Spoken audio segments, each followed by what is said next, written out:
సువర్ణము అంటే మంచి వర్ణము కలది. సు అంటే మంచి, వా అంటే వర్ణము, అంటే వర్ణము కలదాన్ని. సూర్యుడికి మంచి వర్ణమే, సూర్యుని పేరు వస్తుంది, శివుడి పేరు వస్తుంది, విష్ణు పేరు వస్తుంది. అందరికీ ఈ సువర్ణము అనే పేరు ఉంటుంది. అంటే అత్యంత విలువైన బంగారంకి కూడా సువర్ణమే అంటారు.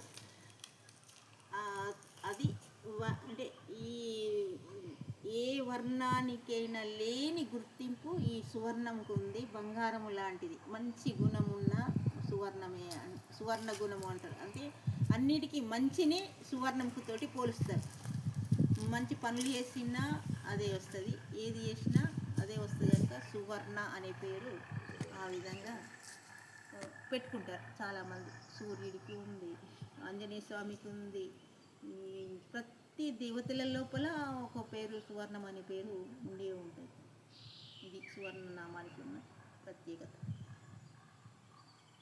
సులక్షణమైనది, సువర్ణమైనది, ఇవన్నీ దానికి సంబంధించినవి.